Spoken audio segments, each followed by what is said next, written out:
And away we go with episode number 24. In fact, the number is weird because this episode, we're celebrating the 25th anniversary of Rod and myself moving to New Orleans and helping to start out a brand new radio station called 106.7. And if you're in New Orleans, you're going to love some of these crazy-ass stories we're going to pull out. So we move in 1996. So let's take a look at the year 1996. I told Jason, give me your favorite 5 songs from the year. I'll do the same. Inevitably, there's going to be a moment when you realize you're not a young person any longer. We'll tell you about our horrible moments when that happened to us. Let's go. It's time. Put on play pants. Okay, everybody, welcome into episode 24. I'm Rod Ryan. He's Jason Ginty. Jason blew my mind. He kind of just nonchalantly threw it in there on our last podcast that the radio station that Jason and I moved down to New Orleans to start is turning 25 years old. The station's not still there. It's not still the same station, but it was 25 years ago, September 1996, that we both moved to New Orleans to start up a radio station called KKND 106.7 The End. And I know we talked a lot about it in our first couple of podcasts, but I think we both agreed that it was a pretty good idea to maybe bring up the station again. We do get a lot of love from some old school New Orleans listeners that that radio station meant a lot to a lot of people back in the day. It actually, you know what, Rod? It's September the 19th. I've got it written down. I had to go dig it out. September 19th was when the station actually launched. Okay. And then I think you were here. And then I came in. I was like a week behind schedule because I remember driving in from Milwaukee, which is where I was, coming to New Orleans. And I remember turning you on and going, holy shit, fucking Rod's on the radio in goddamn New Orleans, Louisiana. This is blowing my mind. But the station definitely, so I didn't go on the 19th. See, no. Here's what you and I both kind of missed out on. And maybe you know more than me. When we switched the radio station in Buffalo, we went from the Fox, which was a rock station, to alternative, which is, I guess it's kind of that now, WEDG. We were there for all of it. Like, we've told the story. We were there when everybody got fired. I was the one that was playing the REM song, It's the End of the World as We Know It. Shit was so crazy for you and I to get down to New Orleans. There was some things going on, and there's some disconnection that I was so worried about if I was going to be able to get down there. I was worried if you were going to be able to make it down there, that they were just running music for a couple of days before you and I went on the air. And I think the station signed on because it was the same guy that had me play REM, It's the End of the World, for 2 hours. Same dude. He played Better Than Ezra, the King of New Orleans. Yeah. And I believe they played that for 2 hours straight. And in radio, that's called stunting. Okay. You're doing a stunt. Sometimes they'll do all kinds of things. Sometimes they'll milk it for a whole weekend, but this wasn't one of those things. So is that how you remember hearing it? Or do you know those things? Because it was just so wild getting down there. There was shit going on. There were people walking around in sandwich boards. You know who knows this stuff? Bill Tater. Yeah. Bill was a promotions director. They hired homeless people to wear big sandwich boards and said the end is coming. And they were walking around the French Quarter. Some of that stuff, you know, we didn't have cell phone cameras and stuff. So there was some cool shit going on before we got down there. Yeah, no, absolutely. There was insane. They went and just gave cash to homeless dudes to wear the sandwich boards. Bill Tater's told me this story numerous times. He's like, I'm out there dealing with sweaty homeless guys just so you dipshits can get on the radio. and in all fairness, Rod, I've been part of probably 7 or 8 station launches, you know, flipping formats from one format to the other over the years. It's wild when it happens. It's the craziest. Your hair's on fucking fire, man. It's wild because you're pissing off anyone who used to listen to that format. And we changed from a smooth jazz radio station. We're talking Kenny G, dentist office, had that station on. And you're going from Kenny G, you know, and his little flute or whatever the fuck he plays, the tenor sax, into I want to fuck you like an animal from 9 Inch Nails. Can you imagine being in that dentist office when that shit switched around? Like, can you imagine the brutality of that? But what you just said is, you talked about Nine Inch Nails Closer. We ran no radio edits for the first 2 weeks of that radio station.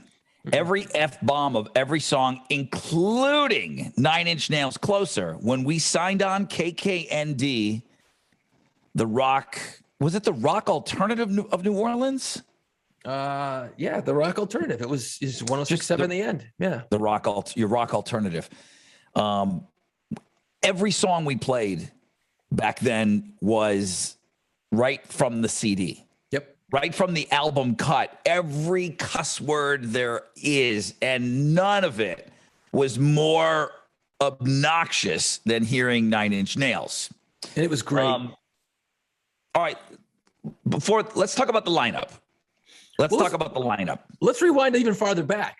Okay. Because what happens was, and I saved, you're not the only pack rat that exists, Ron. I saved some shit. Okay. I don't know if you remember. Look at you. I don't remember if you remember this big, and you got to check out our YouTube channel because I'm showing some pictures.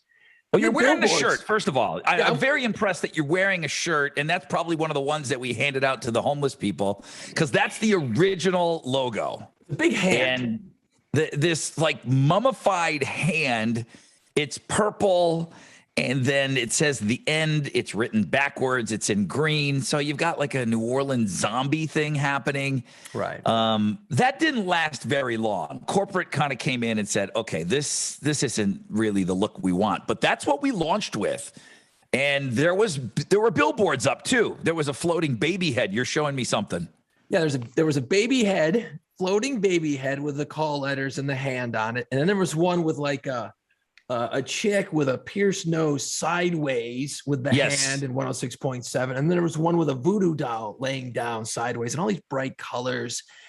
And it was just the most bizarre shit. I remember when they were showing it to us when we first got there. I'm like, what the fuck? What is all this? Because everything was so new to us. New Orleans was brand new. We couldn't even get out of the front door of the radio station. We didn't know where to go to get back to the rooms where they put us up for a couple of weeks, dude. Everything was blowing my mind from the second I showed up in New Orleans. I was just like, my jaw was open and dragging on the ground for like months. What is that newspaper that you have? Is that the Gambit? This is, they took a big thing out in the Offbeat. It is if you're a New Orleans person, it is, I can't see it. It's the September of 1996, November 1996 edition. Let me just read to you something that they put. Now, this, going back to the F-bombs, Rod, this is how they launched the station. This is what went out to all the media buyers in New Orleans. Anyone, it was like a press release. And then they put it in the Offbeat. Let me just read some of this because this is how weird the station was when we signed it on. It wasn't just turn it on and go. It was like backstories were put down. I didn't even know about this shit. In fact, I got to be honest, I don't think I ever read this shit before until tonight. All right. I can't wait to hear this. It's completely fucked up. Okay. Now, normally when you sign on a radio station, it's just, here we go. Here we are. We're the new rock station. This is where it starts out. A Latvian woman visiting New Orleans from Latvia unexpectedly gave birth on a Canal Cemetery's bus to radio station 106.7 The End on September 19th. Dude, that's fucked up. Okay. So, and then it goes odd. Very odd. And then it went on to go on and say, I'm not gonna get into all the weird shit here, but witness reported the baby bust from the woman's womb promptly at 6 a.m. with a wailing cry, remarkably similar to Better Than Ezra's King of New Orleans. The crying continued. There you go. So Isn't that cool? The station went on at 6 o'clock in the morning? It went on 6 a.m. And the way they wrote this around the song is kind of neat, man. The crying continued nonstop for 1 hour. So they said what happened in a weird fucking backstory. So that and it goes in, it gets weirder and weirder. And then on the next page, it gives you what people are saying about 106.7 The End. Now remember, this is a corporate radio station in 1996 signing on. You need to get advertisers. It's Clear Channel. It's Clear Channel back then, okay? And things were different back then, but it was still nuts. This is how insane this shit was. Listen to these things that people were saying. Now, these are made up, okay? I want to make sure you realize these are not actual quotes. These are made up quotes. These are fakers. But People sat around with suits and ties on going, yeah, that's okay. That's what we're going to present to future clients and salespeople and companies. About fucking time. Jimmy in Covington. Nice. Thanks, Jimmy. Scares the shit out of me. Future urologist David in Gretna. Is this for real? Hooker looker Mickey in Metairie. So I'm thinking that all this fucked up shit. I'm thinking that the Gambit ran something that was pre-written by us, meaning the end. They didn't, a writer didn't do that. So that was just, they ran an advertisement and they ran everything that we sent them. Right. This was all, it was like that was written in-house. It was written in-house, sent to them. It was like but this press release, this shit went out to everybody just to show you how serious they were about really making an opening statement with the station. You know, when you hear a lot of radio stations flip formats and nobody's creative anymore, they'll throw on the old construction loop. Yeah. Coming soon, a new sound for New Orleans. And then there's banging and hammers. We didn't do that shit. They came out of the box pretty fucking hot, like really hot. And then you were dropping F-bombs. And it's hard to see on YouTube. I'll get a better picture and put this up. But it's a picture of the original air staff, okay? There it is. It's Nick, me, you, and a lot more hair, and then Laura Jones, and then Mary down at the bottom. Okay, and I'll put a better version of this up so people can see it on the YouTube channel. Maybe I'll put some pages or some pictures up on the social media. Now, if you want to go back to the full story of this turning on, go back and listen to episode 2. Okay, well, I don't want to get into all that shit, but I just thought it was interesting how the station, I had never been part of anything like it when it signed on, because it was completely, we hit the ground at 1,000 miles an hour, dude. And I was thinking about it this morning. I woke up and I'm like, I haven't really thought about this radio station that much in years. People bring it up. Oh, dude, the end. I remember listening to this. I remember when you guys did that. I remember when you did that. I'm like, yeah, that's awesome. Cool. You know how like when you watch like Behind the Music for VH1 and bands are all like, we got in a room and it just fucking worked, man. The chemistry was there. It was just, lightning in a bottle, right place, right time, right elements. You always hear that for bands. I was thinking about it this morning, and I think the station got started in kind of that way because the upper management, Tom Kennedy was the guy who was the GM. He was nuts. He was brilliant. He was crazy. But he was fucking crazy. And this was his vision. Okay. He put out this crazy vision. And then we had Vince Richards, who was our PD, who signed this thing on. And he was it still is. He was the guy who molded everything, smoothed things out, took crazy Tom, distilled it down a little bit, made it a little more safer for air. And then they brought you and I in, and we had just spent a year in Buffalo learning at the ropes, figuring our shit out. We were hungry. We were fucking hot to trot. We show up into this crazy ass city called New Orleans, and we get thrown into this. And then they're playing F-bombs, and they're like, and we're both looking at each other going, we can't fucking play that. And they're like, do it. And we're like, looking at each other going, really? Did we just get dropped off in Candyland? This is unbelievable. And there was, because we were brought in, Jason and I, we were the only one, you and I were the only ones that were coming in from out of market. Mm-hmm. So we felt like, okay, we have to really perform here. They're grabbing some guys from around, local dudes to plug in the other spots. And then later on, we plugged in Howard Stern at mornings. So when the station signs on, Stern doesn't go on. And I looked this up on Wikipedia because I didn't know this. I don't remember some of this stuff, but Stern didn't go on until January. Right. So we must have ran music in the morning with no jock.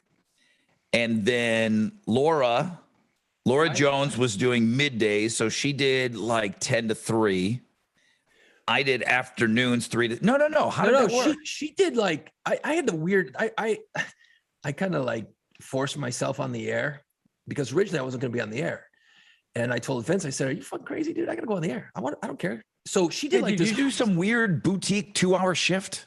Yeah, I did like a 1 to 3 because I came on before you. So okay. Laura did like a 9 to 1, and I did a 1 to 3, and then you did 3 to 7, and then I think Nick did nights, or I forget exactly. Yeah, Nick at night did 7 to midnight. But I wasn't just working 2 hours a day. I want to make sure that everyone gets that. Is I was behind the scenes making all the goofy shit in between the songs, all the production, anything else that wasn't a DJ talking. I was making all that shit for the station. And so it was weird. I only had 2 hours, but man, it was fun being on that radio station. You know, it was fun. It made such an immediate impact in the market, and 1996 is a totally different time. There is at the time, because there's in most markets, even in big radio, in big markets, even here in Houston, there's one of everything. There's really not a whole lot of competition as far as head-to-head, same format. Right. You know, sometimes like we have 2 country stations here, but then there's one classic rock, there's one of us, and then that's it. You know, there was an alternative station on in New Orleans. So the radio station that we started was 106.7. There was an alternative station, had kind of a shitty signal. It's not a slam on them. They had a shitty signal. Yeah. And it just means that it was weak. And it was outside the metro area of New Orleans, and it was 106.1, the Zephyr. Right. And it had half the wattage, you know, but it had been on for a number of years. And that's all New Orleans had, was the Zephyr. And the Zephyr was independently run. It wasn't run by a big company like us, Clear Channel. So they really kind of did whatever they wanted to, and they got away with it. We come on the air, and I'm not only doing afternoon drive, but I'm also the music director, which means I'm dealing with all the record labels on what songs to add. And that really gave me a inside or behind the scenes perspective on, you know, what the other radio station was doing.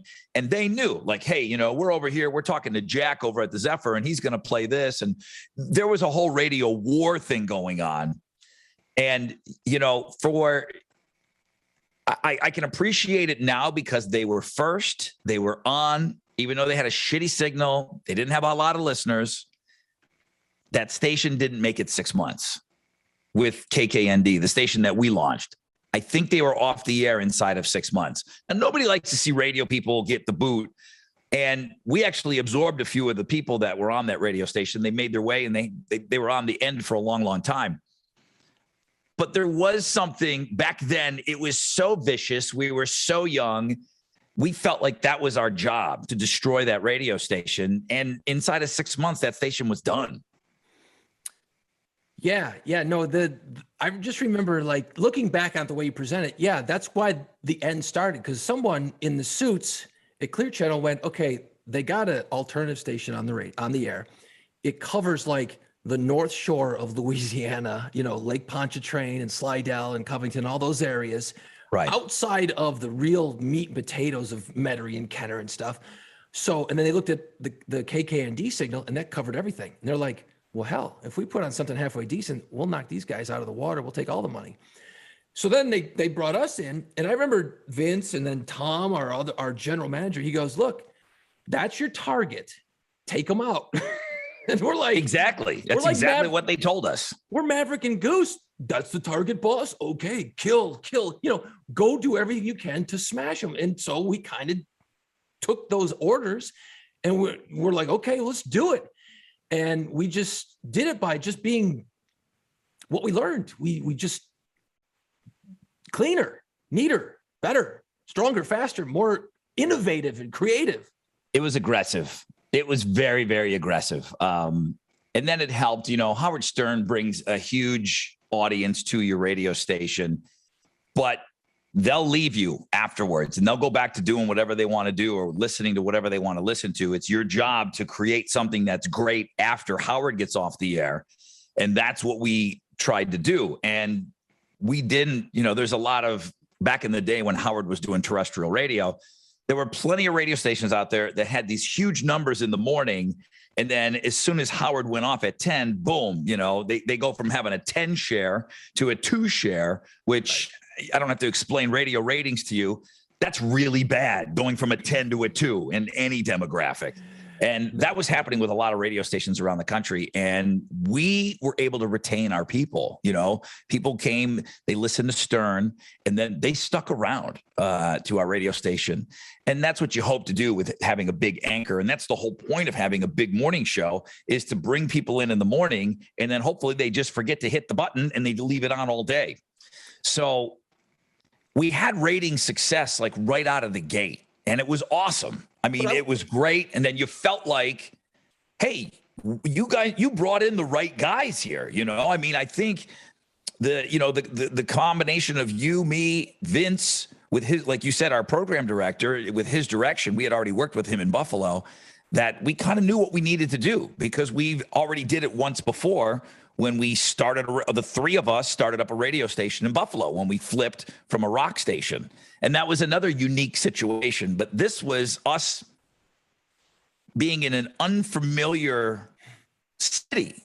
And we had that instant success. And let me tell you, when you have instant success like that, then comes, hey, I'm pretty good at this. And then you start believing your own shit. And then, you know, boom, you start, you know, walking around like, you know, the cock of the walk. And those early days, man, were really, really fun. I mean, because it was seek and destroy.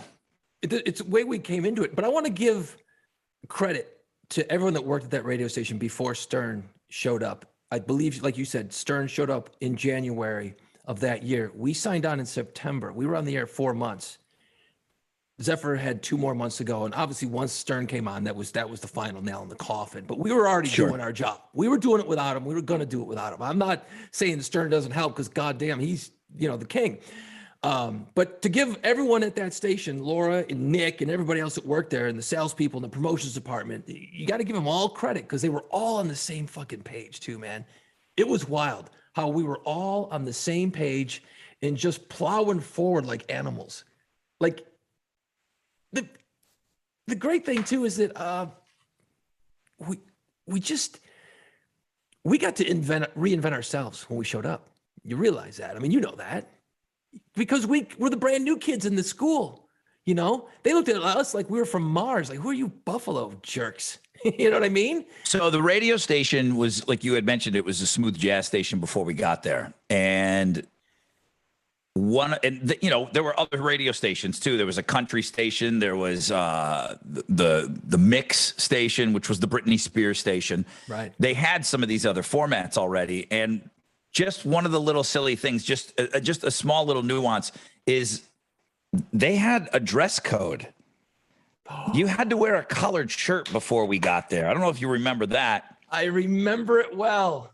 Can you believe a dress code? You had to wear a collared shirt, just not salespeople, everybody. There was a collared shirt policy. And Vince said, listen, I'm bringing in a couple of animals here from Buffalo. These guys, I don't think they even own a collared shirt. Oh, no. Which we didn't. I don't think I had one collared shirt back then. And that was just one of those little things where, hey, this is going to be a little different now. You know, it's just, it's not going to be how you guys had done things in the past. It's just going to be a lot more aggressive. It's going to be louder. It's going to be faster. And no collared shirts at work. That just was not going to happen. And it was all like that. Every day we came into that radio station, like we burst through the doors of the reception area and ran into the studio. Like, we were both excited. I couldn't wait to get in there and do some more crazy shit, because there were bands coming and going all the time. And what was really kind of funny is, you said a few minutes ago about how we had, once we figured out what the hell we were doing and where everything was, we never really did anything but go to the radio station and then go out and get drunk on the French Quarter every night. That was it. We'd come back stinking like booze the next day in the radio station. Like, it was nonstop. There was always stories of us going out and doing something stupid. And I'm sure you remember this, but we were coming up and approaching the Mardi Gras season. Now, me not ever being in New Orleans prior to moving here, I didn't really know much about Mardi Gras. And I don't think you knew much about it either, because you'd never seen Mardi Gras. So we're like, no. Oh, Mardi Gras, it's Fat Tuesday, one day, everyone gets drunk on Bourbon Street. Had no idea that it was multiple days and multiple mayhem. Weeks. Weeks of crazy shit. And then, so think about it. We've been on the air 6 months. We just crushed the competition that we had, the Zephyr, which was great. So we're riding high. Okay. Then we slip into Mardi Gras season and they get us on the balcony. And if you've been to Bourbon Street, it's still there. There's a bar on the corner of Orleans and Bourbon called Tropical Isle. They get us on the balcony and then it gets better. It's the Budweiser Light, Bud Light balcony on Bourbon Street. And they go, you guys are going to go broadcast for like 5 days from this balcony. It's a private balcony. It's just going to be clients of Budweiser. Drink all the fucking beer you want to drink and do a broadcast. And they tell us this in a meeting around a conference table. We're not wearing collared shirts, by the way. And then we go through it, and then all the people, we're asking questions. Okay, well, what the fuck? What's Mardi Gras? And they're explaining everything. They had to teach us everything about New Orleans on the fly. And then at the end of the meeting, the general manager looks to like the, I don't know, the HR person or the person who took care of all the money and shit, right? And he goes, make sure we got some cash. We got some extra cash and petty cash just in case these two morons get thrown in jail this weekend. Bail money. They put aside bail money for us. So that's how hard were we running, dude. We were running pretty fucking hard. The GM, but see, there's no way that would happen today. No, none of this would happen. None of this would happen today. No, even though it was Clear Channel, it was more. It's still they let you do what you needed to do in your individual markets. They weren't as unified as they are now. Certainly not like iHeart is. Correct. And you could get away and do stuff, and you could run your own ship, in your city. And boy, did they let us do our own thing. That's for sure. And then you said Mardi Gras. That balcony. That's all. It's just broadcast live from the balcony. Well, okay. What do I do? You broadcast live from the balcony. Well, all you do for your 4 or 5 hour shift, and we were there on the weekends doing all the shifts, 10 o'clock in the morning, we're going live from the balcony and we're just doing it live. All you talked about was how wasted everybody was, how wasted we were getting, and titties. That's it. I mean, was it good radio? It probably was awful radio. Yeah. But that's what they wanted. They just said, listen, we want you a part of the party. Now, that balcony, that thing was the place to be. And, personally, getting Saints players up there, that was the first time I met. Well, we got Kyle Turley up there. We had Cam Cleland, who was a tight end for the Saints. Ricky Jack? No, not Ricky Jacks. Who's the guy that they draft, the running back? Oh, Ricky Williams. Ricky Williams. Yeah. That's where I met Ricky Williams. But then we had, Incubus when they were brand new. I mean, young bands were coming by. Cowboy Mouth, Better Than Ezra were coming by. If they could get down to the quarter, everybody wanted to be up on that balcony. I mean, it was awesome. When I think back, we don't have recordings. We don't have cell phones. We don't have that stuff. It probably was horrible. But when I look back on it, man, I'm glad we don't have recordings of it. Put it that way. I'm super glad we don't. I mean, there was so many F-bombs and so many things that slipped through on the air. There's nobody hitting the dump button. There's nothing. I mean, it was the most renegade radio that you could possibly imagine. Especially that late. Like when I say late, I mean 1996. That kind of stuff went on in the 70s. It went on in the 80s. It's 1996. This not, it's 25 years ago. That shit was cleaning up. Companies were cleaning up, starting to at least a little bit back then. And they just went, here, you two goofballs, why don't you go and just be kids in a candy store in the city of New Orleans and go ape shit? And it's like, we just kept pushing after a while. It's like, what can we get away with now? And we just kept pushing and pushing because nobody was saying no. They were encouraging us to keep going and keep going. I mean, I'd sleep on my desk. I'd be out so late. I would just go right to the radio station, sleep on my desk, wash my freaking face in the sink, eat some mints, and here we go. Let's do another day of radio. You know, it was just, I couldn't do it now, but that's what it was. It was insane. And you're right. Most of it probably was pretty fucking bad on the air, but it worked. A lot of people ask what happened to the radio station. So I left in 2004. And at that point, I had been doing mornings. I've been hosting mornings for 4 years. Right. Jason was bouncing around. He was everywhere. And then you came back and you were on the last year with me doing mornings. So I get out of there in 2004. The station goes on for about another year as 106.7 The End. And then Hurricane Katrina hits and knocks everybody off.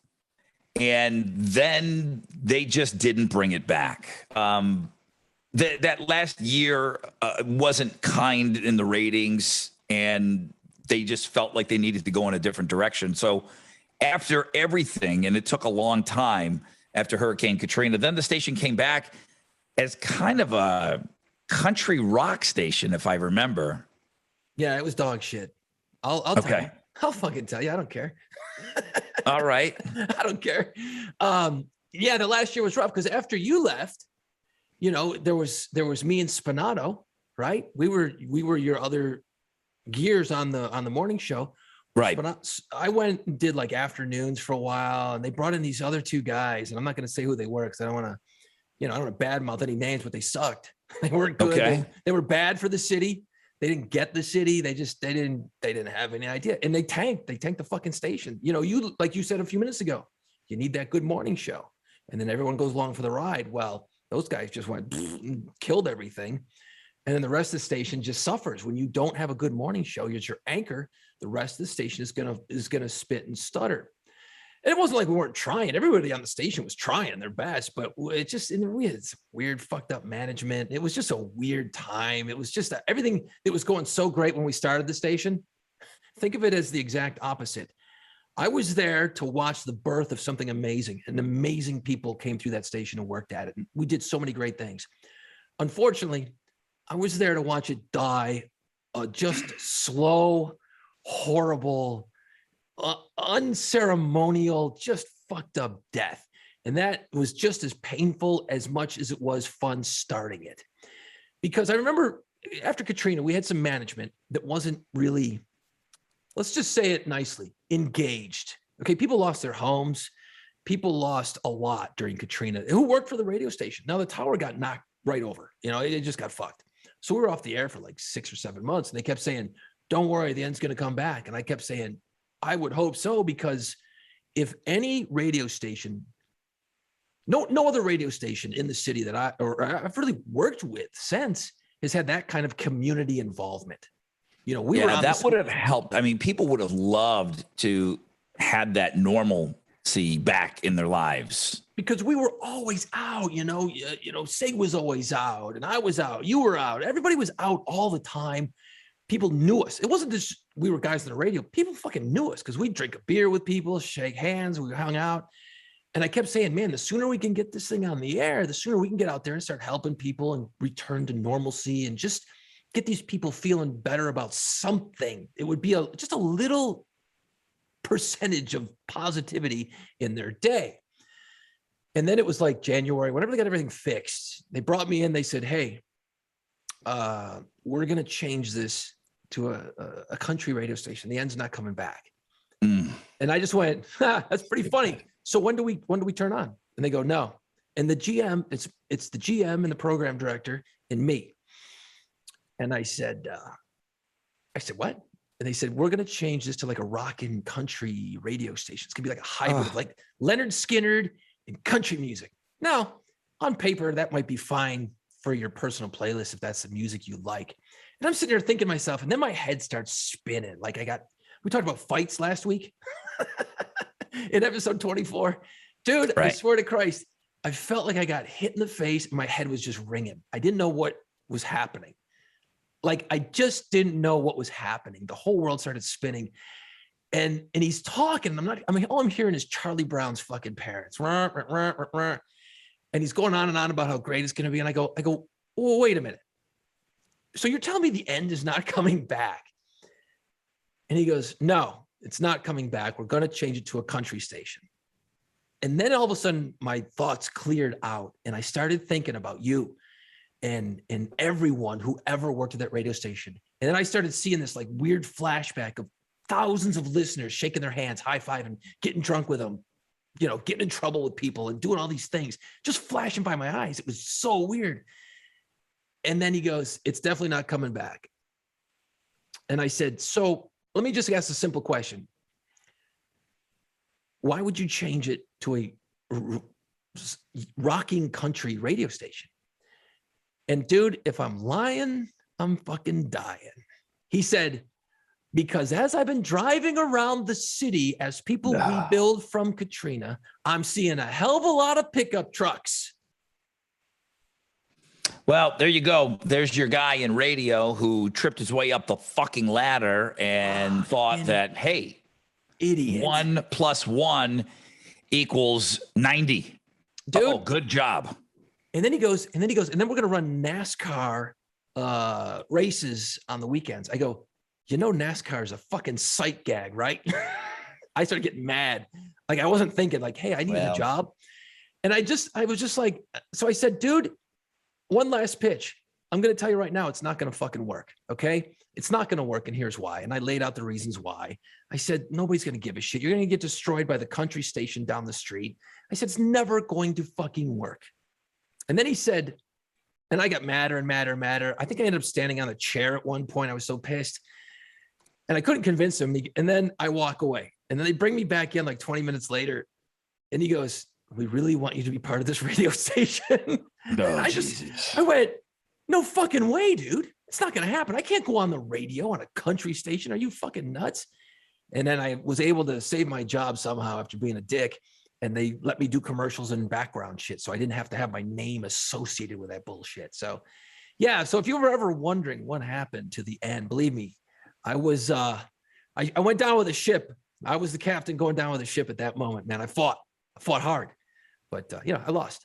Yeah. I got out of there the year before Good work, Katrina, and I was here already trying to get myself established at another radio station. And you don't want things that, because it did feel like our baby, because we started it, there was no satisfaction at all in that radio station not doing well after I left. And then clearly after Katrina and it changing, there was zero satisfaction at all. I can honestly tell you. I wanted that station to be around, man. It was a great station. It just, you would love for that to be some sort of you'd love for that station to be on, and we doing, a podcast with who's ever on the air now and talking about the 25th anniversary of the station. Unfortunately, that just doesn't happen with a lot of stations anymore. Very few stations outside of classic rock and some country stations, very few of them make it 25 years. So it's sad, but it was fun. But it really, really was fun. September 19th, the day the end went on in New Orleans. My goodness. And, Rod, in all fairness, is that, the ratings weren't very good. They weren't bad, though, either. It was salvageable. The station was definitely salvageable at the time. The problem was, and this is what's happened to a lot of, people always ask me, well, how come the station flipped formats? It was doing well. Listeners will ask all the time, what happened? And I'm like, well, we had ratings. The station was okay. It wasn't great, but it was okay. It was still salvageable. I said, they weren't making any money. So, well, wait, you still had ratings. How can they not make money? I said, because, you get a lot of upper management that will change. And if they don't understand the product, they can't sell it. True. And, I know in Houston, you got a good sales staff, your people get it. You got a station that's clicking along, and it's a well-oiled machine. It keeps clicking along and doing well. I've seen it happen a bunch of times with alternative or rock stations where the station's doing great. They flipped the switch because they couldn't figure out how to sell it. And they always flip the switch on a station, which takes a lot of money to do. And I was always like, hey, why don't you change out the dummy who's selling the station? Maybe get someone who understands. They don't think like that. Don't think like that. It's just backwards. It couldn't be more backwards. It's really, really strange, So anyway, 25 years ago, we started that station, right? Hard to believe. 25 freaking years. We ain't done shit since, apparently. What? And And again, I had to look it up. And just according to Wikipedia, what is on 106.7 right now? Okay, so that station has gone through hell and back. It's never actually had a successful fucking format on it since the end, technically. It's been, I couldn't even tell you, dude, but I know. Is it gospel now? It just flipped like 2 weeks ago to to Heaven 106.7. You want to talk about your complete Holy flip? shit. Exactly. Holy is, you got that part right. It's a gospel station. They just flipped it to gospel. I'm sure it'll do fine for the next 6 months and they'll switch it again. You know, it's tough because, you know, you don't have the resources anymore to flip a station and do it right. You just don't. They just plug and play and try it for 6 months. If it doesn't work, try something else. One final thing on it. After the guy that started the radio station, our boss that brought us there, Vince Richards, he skated after about a year. Then another guy comes in, Dave Stewart, and he's in there for a lion's share of the history of the station. So things move around. Stern goes. I go to mornings. They bring in Sig. Jason bops over to another station. They bring in Matt West. People are popping in and out here and there. But there was supposed to be some sort of a reunion. And I think Dave Stewart was kind of behind this. And I still talk to Dave, but I haven't talked to him about this specifically. And I'm sure with COVID and everything else just being a mess, there was once upon a time a talk of some sort of a 20th reunion. Now we're sitting at 25 years and we still haven't done it. But have you heard any more on that? I haven't, but, you know, 6 months ago, I started thinking about this. I'm like, well, shit, that means, you know, 25 years ago, this station started. That means I've been on the air in New Orleans for 25 years, you know, and I'm sure the listeners probably are like, fuck, still, you know. Fucking Ginty. Jesus, he just doesn't go away. He's like the damn fucking, you know, he's like the cockroaches. So I was thinking about doing something, you know. I was like, well, I could get you to come in. I know Sig still is in New Orleans most of the time, and there's other people I could probably twist arms a little bit to get them to come in, but with COVID and everything, I'm not taking the chance on that because I'd really want to do it right. Get some band to play at a club, get people make it a real deal like we used to do, you know, get everybody to show up and we'll fucking sit around and talk and tell stories and have a blast. And hopefully down the road we can do that, but it might have to be the 26th. Well, as we're talking about it, the year was 1996. We like to do lists on this show. And bing, I send it over to Jason today. It's amazing to me that I can't come up with shit for this podcast on Monday. Tuesday, I'm freaking out. What are we going to do? And then today, oh, wait a minute. If we're going to talk about the radio station anniversary, what about our favorite songs from 1996? It was a great year. It was an awesome year. It was a great year for music. And you said this, so I started doing my research. I'm like, I don't fucking know any songs from 1996 without looking it up. Yeah, you do. A lot of them. And then I just went, oh my God. You know all of them. I just added like 20 songs to my playlist, man, because I forgot about so many of these songs. And I'm going to talk a little other 1996 shit when we come back and do our top 5 favorite songs from 1996. All right, well, let's talk about one of our sponsors here, the Pirates. Okay, Pirates are back, everybody. You know that New Orleans is coming back. I'm talking about it here. I'm doing some stuff for NewOrleans.com. New Orleans is coming back from Ida. Pirates of the Quarter are back. They are ready to tour. What are you doing? Are you? And how can I do this? And you're getting naked on the YouTube show. All right, what was I saying? Pirates of the Quarter are back. It's an award-winning tour in the French Quarter, and this fall is going to be a perfect time to visit New Orleans. So book your trip, book the Pirate Tour. Piratesofthequarter.com is the website. They've got everything at Pirates of the Quarter, okay?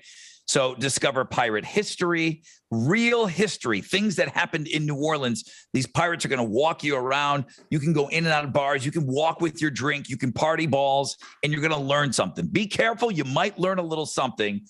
Link available wherever you listen to this podcast. And, of course, on the Play Pants YouTube channel. Jason Ginty is done changing. I didn't know you needed to change for your top 5 list. Fucking wardrobe. No, I was putting on the different 106.7 The End t-shirt. I was digging around the old attic, and yeah, this is the logo they went to right afterwards, I guess. It's red and black. So you got to check out the YouTube version of our podcast. And by the way, subscribe please, and help us grow organically a little bit. We don't ask for much on this damn podcast. Please watch the YouTube version and hit that subscribe button for us, man. We need to grow subscribers so we can just, make it worth a while to do this damn podcast. Slam that subscribe button. I mean, if you want to take out your dick, right, and just, you can do that. Go. It's your own computer screen. I don't give a shit. I don't know how you'd subscribe. Just please subscribe. So the year is 1996, and I go to Jason, favorites, okay? Best songs. We always get out of arguing with other people.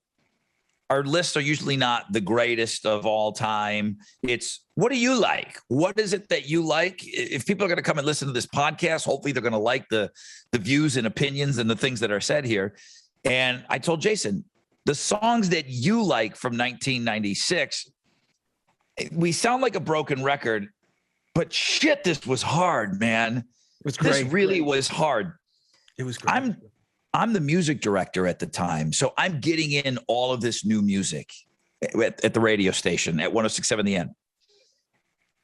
And I'm on the phone every day with record people. You got to play this. You got to play this. This song is, this is going to be huge, and it was fun. It was awesome. I mean, I'm so glad I had that experience on working with the record labels. We were adding so much new music every single week. There was so much stuff. 96, some purists will look at it and say, okay, well, that was where it was starting to fizzle. Not at all, man. It broadened. Okay. 1996, if I can just speak in generalized terms, you had the Prodigy. Okay. So think of that club sound. Smack my bitch up. That was being played on the radio station. And then you got No Doubt, which has kind of got a ska feel, but you've got this chick singer. Wait a minute. We're going to bring in some chick singers over here. Yeah. You don't hear a lot of that on rock radio outside of Heart, right? So you got No Doubt. Garbage is starting to hit that year. You've got really weird stuff. Sublime is hitting. Yeah. You've got the band Cake with a trumpet. There's a song with a trumpet on the radio. There's a song with a tuba. Speaking of Sublime, there was weird stuff, man. It was everything, including the kitchen sink, primitive radio gods, weird stuff, man. The Eels, there was one-hit wonders galore, and I love every minute of it. Love the one-hit wonders of 1996. There was so much. What was cool, though, Rod, is that a lot of these bands would come through. They would come through on the radio. They all wanted to come to New Orleans, man. And you got to interview the trumpet player from Cake. I thought that was a big thing for you. I thought that was a nice moment you guys had. The trumpet. Yeah, they sent me the trumpet player for an interview. But I mean, Nerf Herder, Not a Surf, just weird stuff, great stuff. And then you had your core bands. Obviously, Nirvana had popped a couple years earlier. You've got Soundgarden, you've got Stone Temple Pilots, you've got Smashing Pumpkins, who are all putting out new music. Is it great? Some of it was, but some of it wasn't. Pearl Jam for me, had peaked years earlier, but we still got new stuff from these core artists. Right. And Bush was sending out new stuff.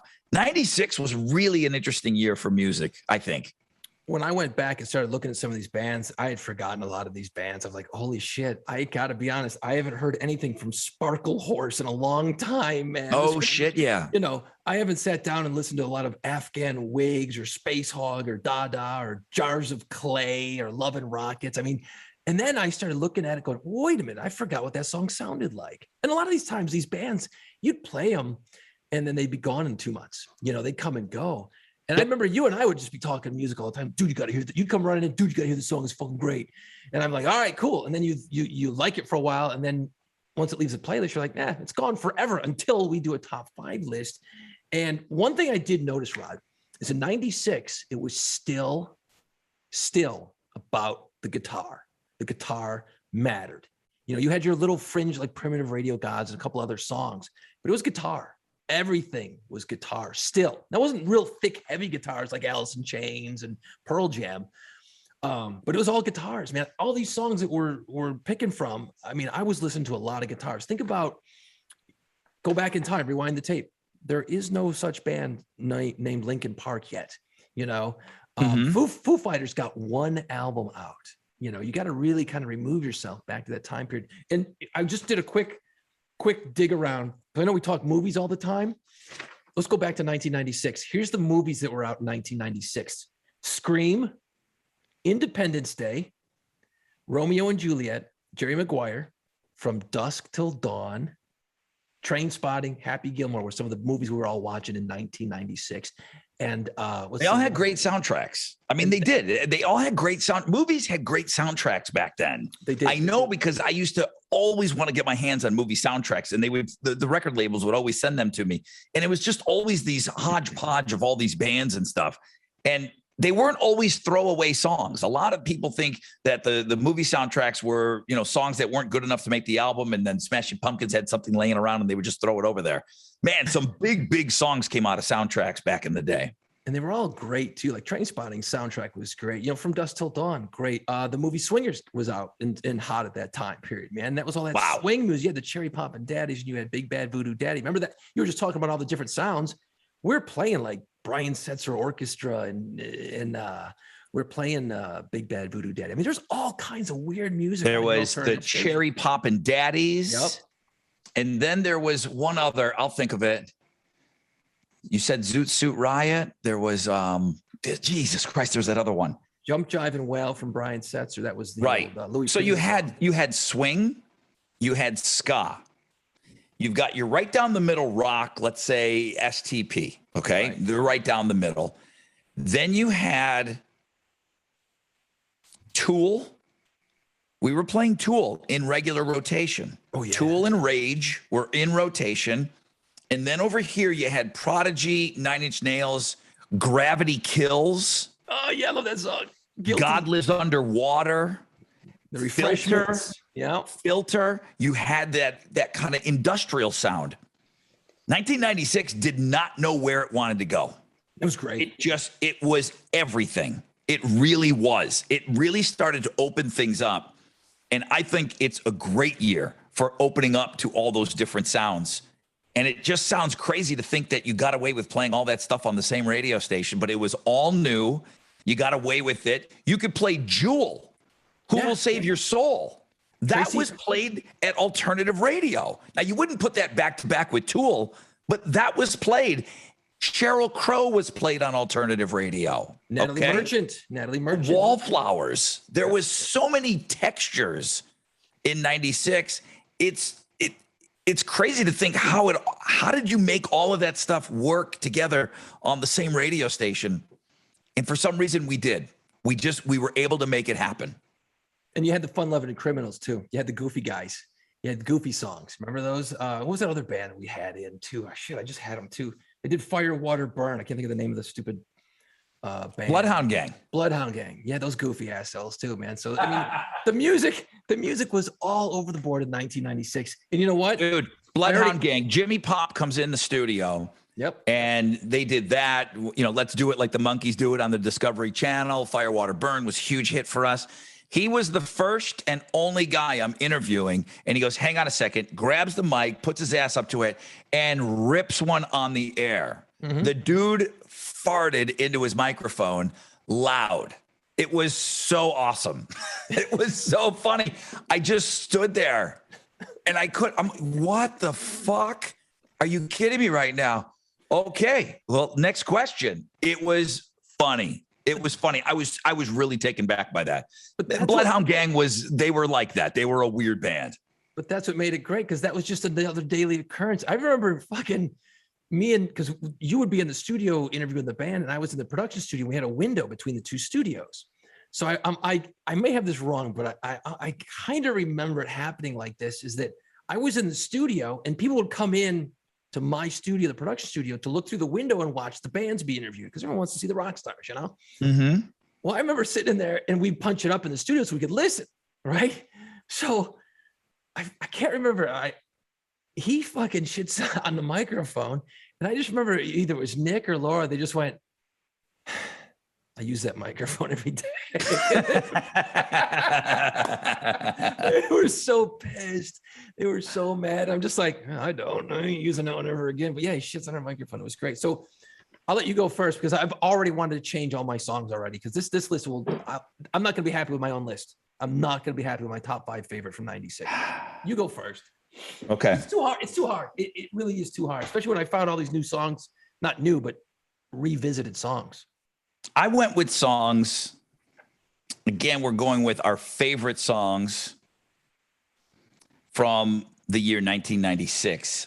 In at number 5, and it's funny, my boss, the radio wizard, is throwing this in there occasionally, and he knows I love the song, but my number 5 favorite song from 1996 is Goldfinger, Here in Your Bedroom. Love that song.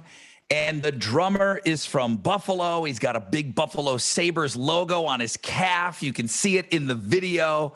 The guy that lead sings for Goldfinger, they're still around, if you can believe that. I don't think Darren is still in the band, the guy from Buffalo. But the lead singer is a producer now, and he just did.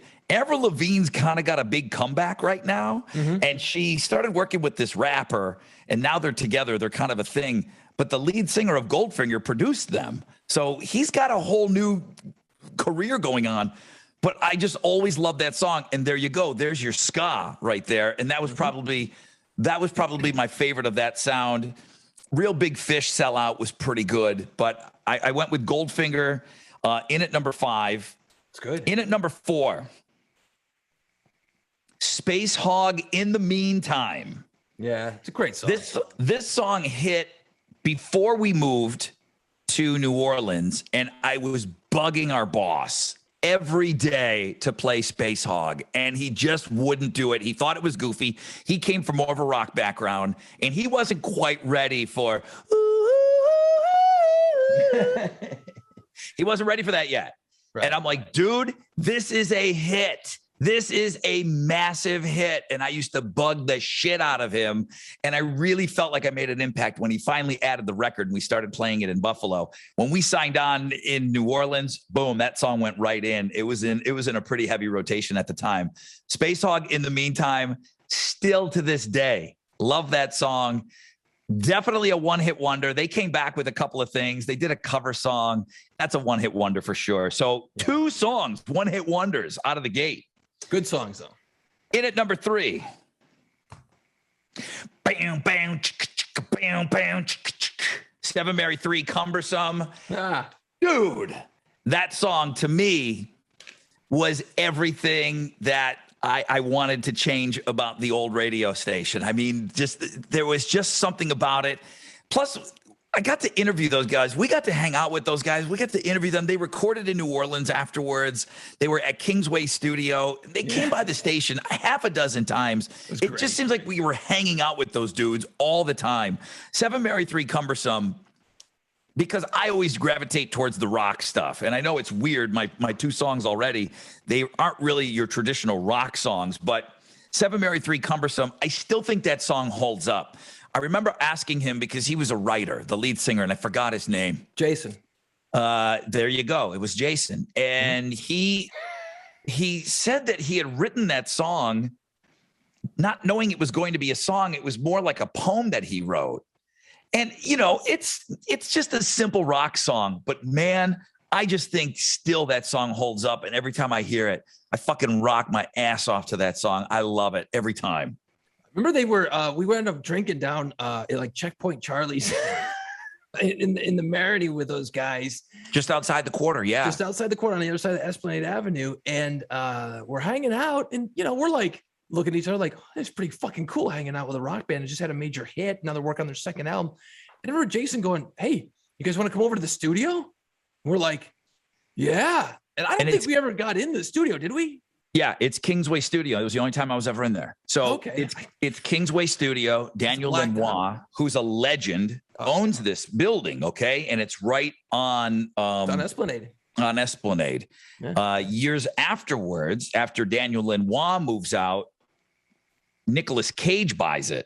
Right. And he's living there with Lisa Marie Presley for a short period of time. If you can remember when they got married, this is the time period we're talking about.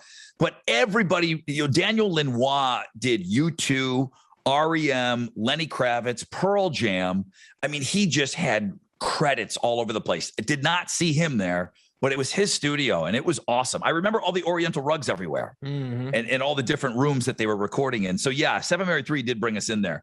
So that's my number 3. My number 2 was it blacked out?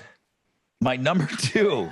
I don't remember it at all. Could have gone with a couple of Oasis tracks. That's a big year for Oasis. But you know what? I can't go with Champagne Supernova. I got to go with Don't Look Back in Anger. Awesome. Don't Look Back in Anger is a fucking jam, dude. Yeah. It's awesome. And here's my story. You got Noel and you got Liam Gallagher. Noel Gallagher writes the songs. He's like, my little brother's got a good voice. That's all he's good for. I let him sing my songs. Right. Noel writes this song and it's like, it's too good. Sorry, baby bro. I'm singing this. Oh. I fucking love Noel Gallagher's voice. I've gone on to go buy some of his stuff. Noel Gallagher and the High Flying Birds. I love it. I love it. He's writing and he's singing. I've always loved the sound of his voice. He's way better than Liam Gallagher. He's so much better than him. No way. And I love Oasis, but Don't Look Back in Anger. I think it's become bigger over time. And then there was that moment where there was that Ariana Grande concert where there was that horrible explosion. And that was Oasis's hometown. They went back and played, and then they closed with that song, and it was a big, big song. That song's only getting bigger and bigger over time, I think. I don't know that it's quite as big as Champagne Supernova, but I just think it's a timeless song. My number 1 song of 1996. This was hard, man, because there was so much. I did not go. I went with no STP. Foo Fighters are coming out that year. I got no Foo Fighter on the list. I got no Soundgarden. I've got no Pearl Jam. And these bands are at their peak right here. But Rage Against the Machine, Bulls on Motherfucking Parade. Best song of 1996. Boom! Yeah, that's easy. That's a great song. Still, that obviously still holds up. Pearl Jam, Rod, at the time, they had that's when they 10 came out, great. Versus came out, loved it. And then they did other shit that, Vitology was like the third one. It was kind of okay. And then it just. Then No Code. So 96, I think was No Code. And just dog shit. Nothing came out of it. Nothing came out. Given to Fly is on that album. Oh, okay. No, that song, I love that freaking song. And I do love that song too, but it never was a radio hit. I think Vince liked it, our boss, and he may have given it a couple of spins. And I think they play that live once in a while. But yeah, I mentioned this on the air the other day. I'm like, do I love Pearl Jam or do I just love Pearl Jam 10? Do I love the band? I just caught their set list. They did a show first time in 3 years. Yeah. Go look at their set list. They come out with 5 new songs. I'm like, dude, don't hit me with 5 come new on ones. now. That's not cool. Give me a hit in there. Give me a hit. So I don't know if I love Pearl Jam. Can I say the best song of that year? I want to hear your list. I'm not saying anymore. Those are my favorites. Those are my favorites of the year 1996. Dropping my pen. Fuck, those are good. I can see you writing shit. What are you doing? What are you moving around? No. I always write yours down so I can compare notes, dude. I swear to God, I write yours down. I throw this in the garbage when I'm done, so I don't know why I do that. What are you moving around? Dude, I could change this list tomorrow, and then I could change it again the next day because there's so many songs I gotta go download when we're done tonight, man. Let me put you on the spot. Quiz. What was the first live music we saw in New Orleans? You and me. You and I. Tonic. Nope. Republica. Ready to go. It was one of those two. We walked to the Howlin' Wolf to go see Republica, brand new band. Great song from 1996. Ready to go. Yep. No, it was a great song. And we saw it. And I think we just drank beer that the record label paid for all night. And I don't think we really cared about the band that much, but that's how it goes. That was the first piece of live music that we saw in that city. And it was like only a few weeks after we got here. We're just like, what the fuck's going on, man? Oh, it was real soon, dude. It was within the first 2 weeks. Yeah, it was crazy. My top 5 starts off, and I still love this song. I know when we were playing it after a while, I kind of got sick of it, but then I started thinking about it more and more. Smashing Pumpkins, Tonight. I know it's got a lot of orchestra in it and all that other shit, but that Melancholy and the Infinite Sadness double album, okay? I remember when it came out, it technically came out in 95, but the single came out in 96, just to be fair. Okay. And I just remember listening to the whole thing, both albums, and going, Jesus, this whole fucking thing, this whole project is great. And I was into it for about a year straight. I just listened to it constantly. And then I never listened to it again. So maybe it's not as good as it is I thought it was back then, but I still love when I hear Tonight, something about the drums, the way it just kind of repeats through and it's got a different sound and I like it. So give me a fucking break, will you? Number 5. I think you may have ruined that song for me because you used to sing it. And fun fact is Jason can't sing. No. So when he's singing in his worst Billy Corgan, Tonight, it's bad. Yeah, it's bad. You may have ruined that for me, but Smashing Pumpkins, love of course. And it was so huge. It was so fucking huge. Massive.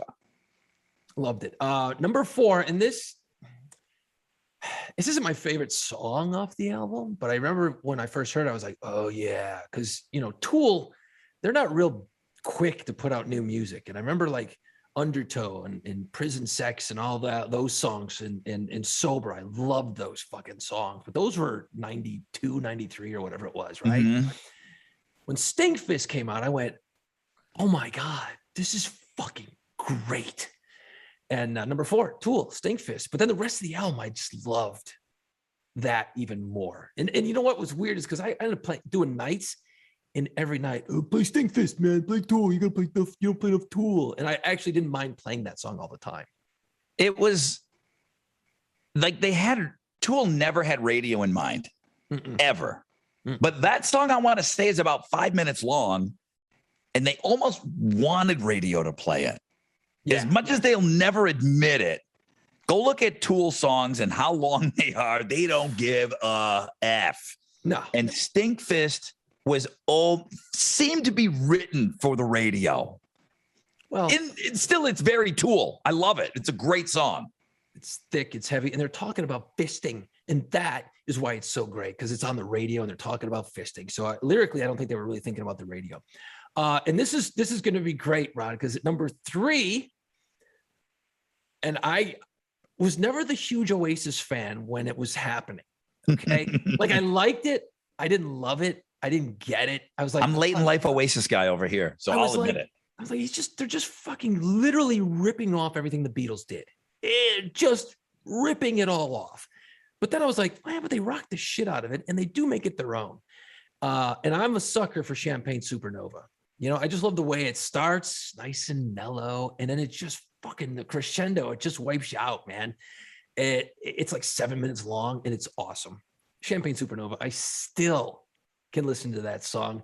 I've been getting into Don't Look Back in Anger and a lot more Oasis in the last year for whatever reason. I have no idea why, but appreciating it again, I think, or more this time around. 1, 2, 3. Number 2 on my list. It's already been mentioned so far tonight. It's called Bulls on Parade. Oh, that's your number 2? Against the Machine. I remember at Voodoo, Rage Against the Machine. We've told this story on a different podcast, but they played Voodoo in New Orleans. In City Park is about 2 miles away from Metairie. Okay, where people live in Metairie, the suburb. And Rage Against the Machine brought in enough fucking gear that people were complaining way deep away from City Park in the suburb of Metairie, calling the cops, hey, we're hearing all this loud music. Can you make it stop? We don't know where it's coming from. It was fucking Rage Against the Machine blasting miles away. It was so loud. Probably the best show I've ever seen out at City Park at Voodoo. You and I were there. We were standing on those metal bleachers and we were jumping around. The fucking bleachers were all bent to shit when the concert was over. It was spectacular. I will go one step further. We're still in Buffalo. You're doing 7 to Midnights, and music director, Buffalo, all around Buffalo extraordinaire, Rich Wall, walks in there with the CD. And I'm there the first spin Buffalo hears. The first time Buffalo hears that song, Jason's on 7 to Midnight, and you play that song, Rally Round the Family. I'm listening to it, Rally Round the Family, Pocket Full of Shells. I'm like, holy shit. Do you remember that moment? No, I'm glad you told me because that's pretty cool. Yep. I I'm was the hanging guy out. doing it. It's just, you know what? I mean, I did afternoons. You did 7 to midnight. What's new? I'm standing around and I'm hanging out, and Rich brings the CD and he's like, okay, we're going to play this. And you played Rage Against the Machine. And that was the first I heard that song. It was brand new. And I just remember it being like, holy shit, just a punch to the face. It was so visceral and brutal. And number one, and I have to bring this full circle, Rod, and you're going to go, cheater. My favorite song in 1996 would have to be King of New Orleans from Better Than Ezra, to put a nice little bow on this whole thing, which actually, I do love that song. You know, forget about the fact that they played it for 2 hours to start our radio station back then in 1996. They do that live, man, in New Orleans, and people just lose their shit. I mean, Better Than Ezra's from New Orleans, and you know, that song is still great. Now, is it my favorite from 1996? No, but I wanted to bring this in a nice little bow, Rod. So sorry. I was going to say, I think the best song of 1996, because our lists are favorites, and you had mentioned the Pumpkins already. I think 1979 is the best song of the year. It was so great.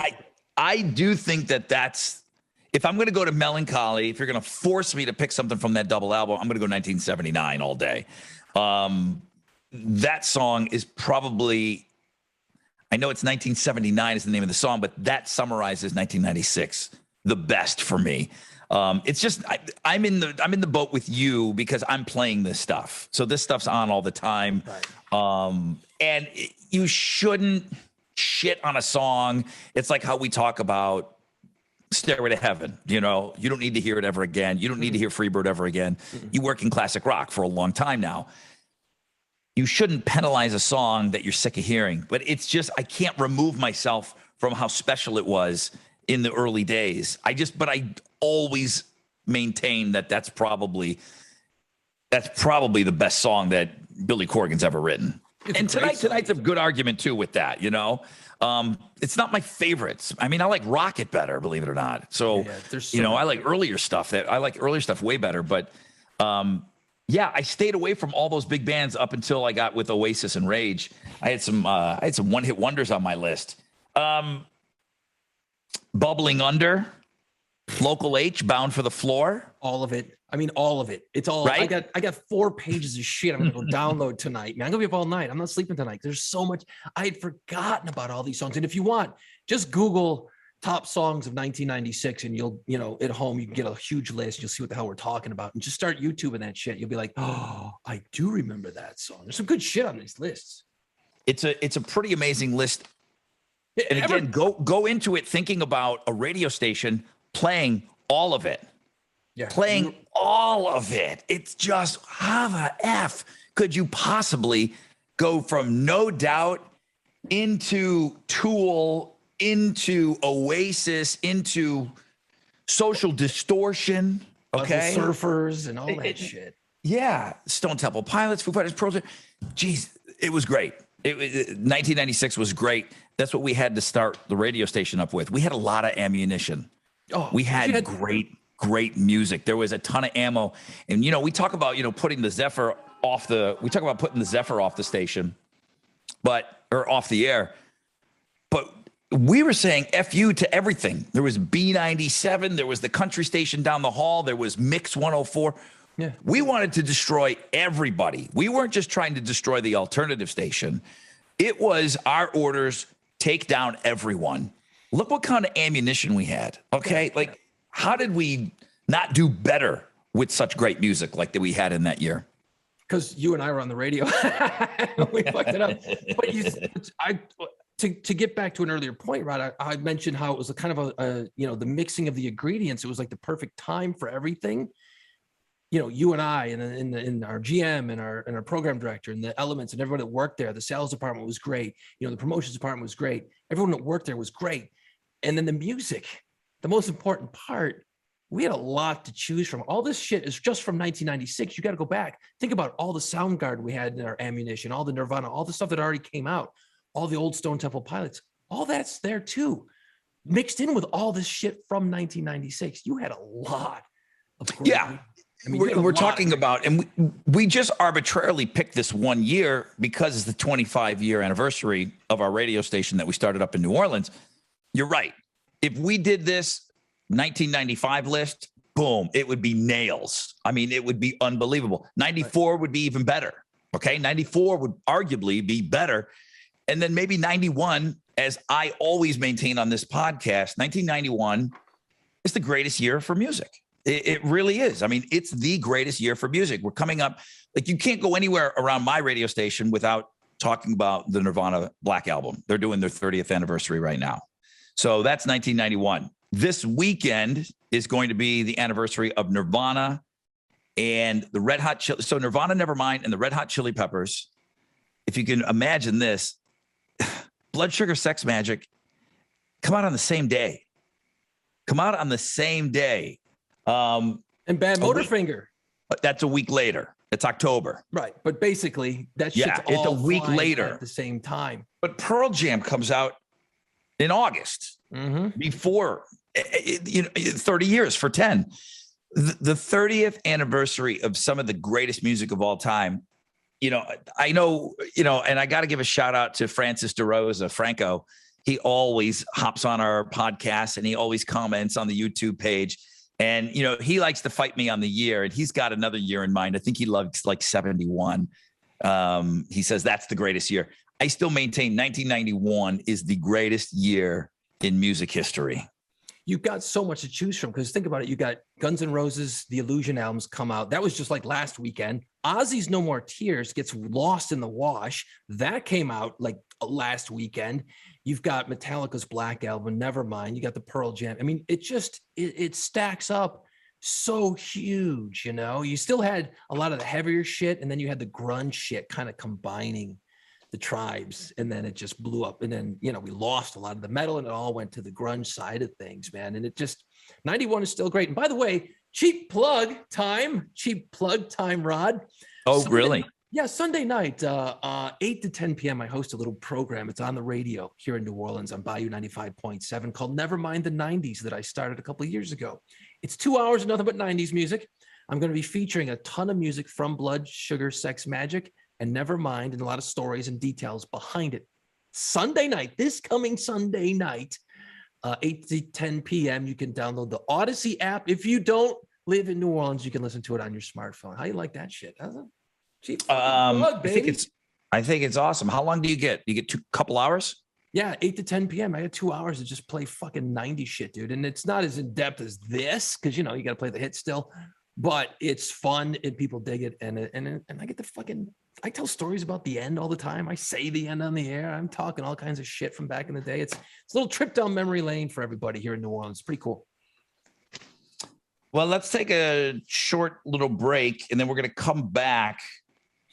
Someone on Reddit posted the question, when did you realize that you're officially not young anymore? Still waiting, Rod. I'm still waiting. I'm going to find out someday. I'm pretty sure, man. I don't know if you watched a lot of football over the weekend, Rod. Of course you did. Yeah. Houston Texans, they only got the one game. Are they going to win any more games or not? I don't know, dude. Looking rough. Tyrod Taylor is out. We got a rookie quarterback in there.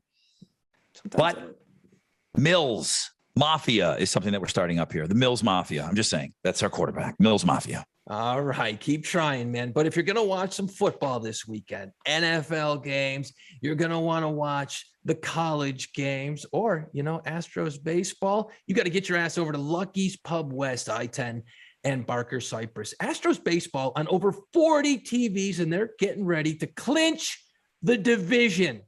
That's some big stuff right there, man. Watch the games, over 40 TVs, college football all day on Saturday, and the NFL ticket all day on Sunday. Dude, I was watching football all day on Sunday, and then I'm to the point now, and see if I'm the only guy thinking this way, I want football on every fucking night of the week. Can we just do that? Like, certain teams play on every Tuesday, certain teams play on every Wednesday, and I want football every night. Because when the Sunday night game was over, I was bummed out. And I've never been into football. I have no idea why I'm so into football this year. But anyway, if you're into it, get your ass over to Lucky's Pub West, I-10 at Barker Cypress. Best pizza on the best side, killer wings, burgers, and the famous Philly cheesesteak egg rolls. Always an ice cold beer at a fair price at Lucky's Pub West. On all the social media pages, check them out.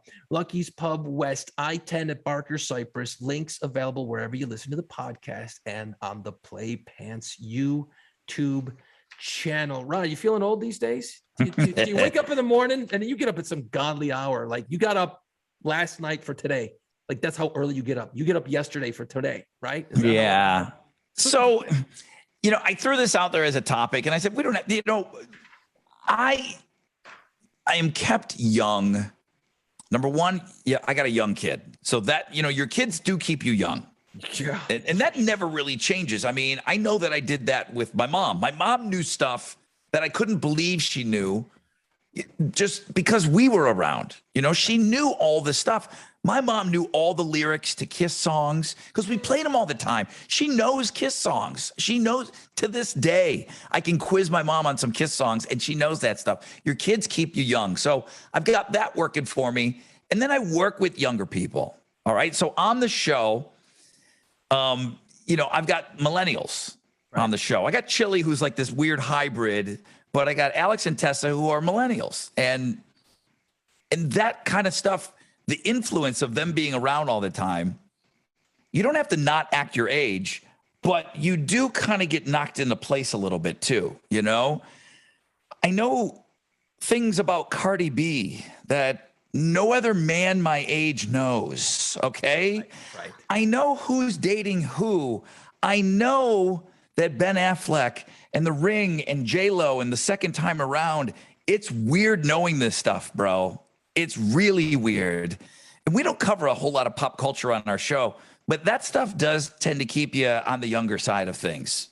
Now, an aching back, losing your hair, there ain't shit you can do about that because I'm telling you right now, Father Time is coming for you. So this article, I don't really look on Reddit a whole lot. Maybe that's me even sounding old there. Come on, Blue. I don't go to Reddit for my show prep. And Alex is the only one on the show that really uses Reddit a lot. HTTP://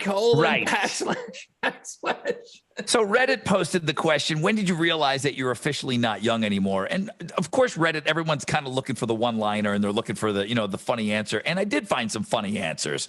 And I thought maybe that we can maybe add a few of our own. But some of the ones that were on there, and I thought this one was actually a little brilliant. If you think about what year we're in, when did you feel that you weren't officially young anymore? And somebody wrote in, when I realized having a 1 in front of my birth year is all anyone needs to know that I'm old enough to purchase alcohol. That I heard someone say that the other day and I just went, oh. I had to think about that for a second. I'm like, okay, 119. Oh yeah. If you were 1900s, you can drink. You're fucking old is what you are. I was born in the 1900s. Yeah. Yeah, I guess you can drink. When I started viewing guys on motorcycles with more concern instead of awe, this is a girl talking now. Damn kid's going to get themselves killed. Oh, yeah. Versus, oh, my God, that guy in that motorcycle is so hot. You're now looking at things from more of a different lens. Mm-hmm. Some of the stuff, this guy's out scooping cat litter the other day and he just bent over like normal and then he was in pain for a week. Here's an old thing. It's the rake muscle. Now, I don't know when the last time you raked, Jake. 2 days ago. Apparently, when you rake, you activate some sort of a weird part of your back that you don't use for anything other than raking. Mm-hmm. And if you really get into a sesh where you're doing some raking,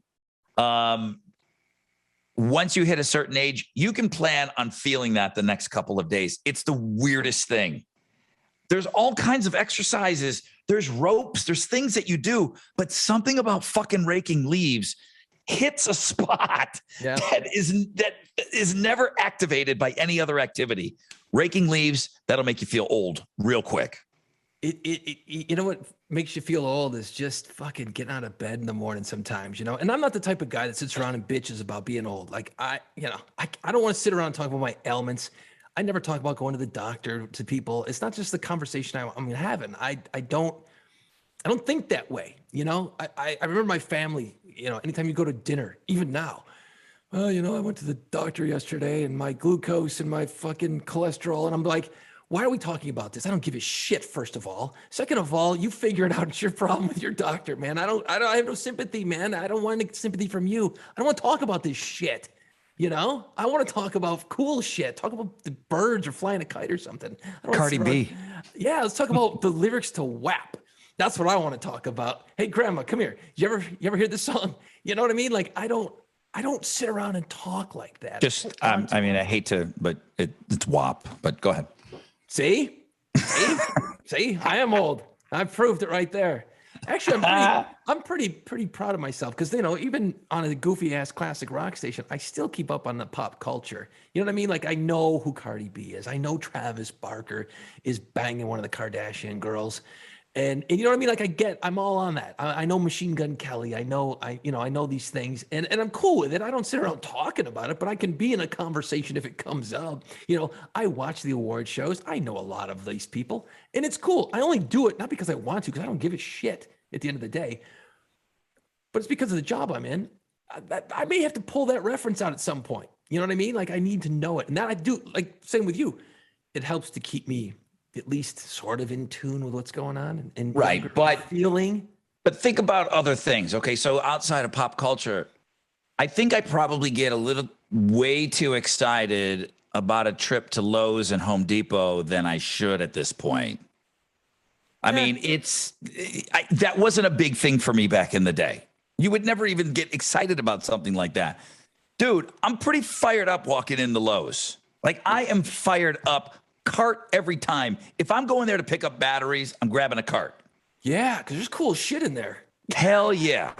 That's an old man thing. That's an old thing. You don't think like that when you're in your early 30s. You go in and get your batteries and you get out of there. You're not grabbing a cart. Every time I go into Lowe's and Home Depot, cart. If I'm going to pick up fucking duct tape, I'm getting a cart because there's no way I'm walking out of there with duct tape. That's when you realize that you're old. But I'll give you the reasons, okay? Because when you're in your 20s and 30s, you ain't going to sit around. A, you might not own a house, first of all. Second of all, the last thing you want to do on a Saturday night or Saturday afternoon is bang together a fucking shed. You know what I mean? You're not going to do it. But when you're in your 50s, you ain't going out as much. So you're like, I'm pretty damn excited about that shed because I can put my kid's bike in there and I can put my lawnmower in there and I can put all my shit in there. So you're a little more practical in your life. So I don't know if it's an old thing. I think it's just, you know, lifestyle changes. See what I'm getting at? I'm not calling myself old because I love to go to Home Depot and Lowe's, but I also like to fix stuff and do stuff like that. Okay. I'll give you, this is really me sharing now. Okay. All right. I like it. So Tessa, my co-host, buys me this deli sandwich. For whatever reason, I don't know. I don't know if it was a bet or whatever. She buys me this sandwich. And it's a deli sandwich. I don't know if you have Katz's, but I'm talking a mile of meat, lettuce, everything's on the, I mean, a huge New York deli sandwich. Damn, sounds good. So it's cut in half already because I would not cut a sandwich in half. Okay. Dudes don't cut their sandwiches in half. Girls cut hamburgers. Girls cut everything in half. This was already pre-cut. I ate half the sandwich at my desk. I was hungry. You know, we get off the air. You remember what it's like. You get off the air, 10 o'clock. That's kind of lunchtime, right? So I eat half the sandwich and it's so delicious. It's so great. I mean, it's fucking awesome.